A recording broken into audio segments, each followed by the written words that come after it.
Bem, pessoal, uma outra modalidade que também está muito presente também na fruticultura são as podas, certo? Então, existem diferentes finalidades, né, para as podas, certo?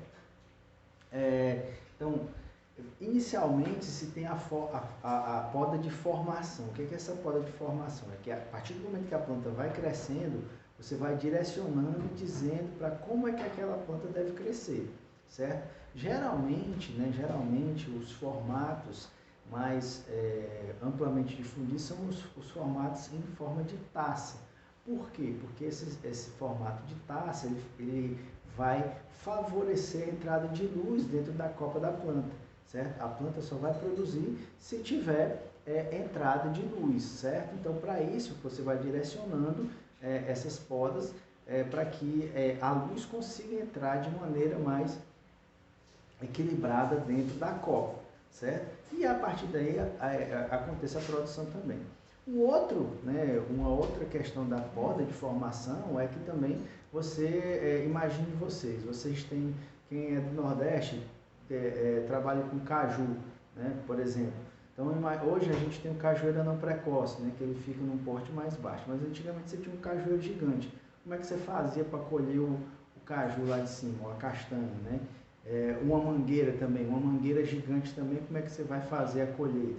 Então, você tem que também fazer com que essa planta ela tenha um porte menor, para que você consiga até mecanizar de maneira mais fácil, né, conduzir a planta para que você consiga fazer a colheita mais adequada dessas culturas, certo? Então, a poda de formação serve para isso. Temos a poda de frutificação também, que é justamente o que acontece para que você faz a poda e aí, a partir daí, a planta seja incentivada a frutificar, certo? Então, existe a poda de frutificação, certo? Que é justamente para... acontece, por exemplo, na cultura da uva, existe a poda que é justamente a poda que vai favorecer a produção. Então, você previamente, antes da época de produção ou a época que se pretende produzir, você vai lá e faz uma poda específica com essa função. E aí a planta vai, lógico, com os mecanismos fisiológicos que ela tem, ela vai produzir, vai produzir os cachos de uva, no caso, se for uva ou outro tipo de cultura também, beleza?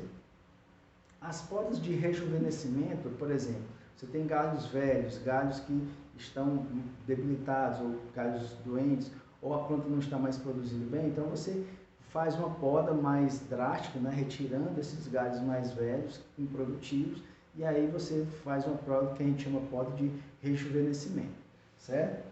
E as podas de limpeza, que também tem a ver com esses galhos improdutivos ou galhos que estão crescendo de uma maneira que não é a que você está querendo direcionar, então você vai lá e faz a retirada desses galhos, certo? Então, para que a planta passe a colocar toda a energia possível nos galhos que vão ser produtivos. Então, você vai tendo esses vários tipos de poda, né, para justamente fazer um objetivo principal de que você produza mais. Você tem uma produtividade maior. Então, para diferentes tipos de plantas, você vai ter diferentes tipos de poda, diferentes maneiras de conduzir também, certo? Então, existe um ramo, né, na agronomia, na agricultura, que é justamente só para podar e você ter um maior rendimento, certo? Então, existem especialistas específicos para esse tipo de condução, certo? E as diferentes tipos de poda, elas têm que ser feitas também em épocas adequadas, não pode ser feito a qualquer momento.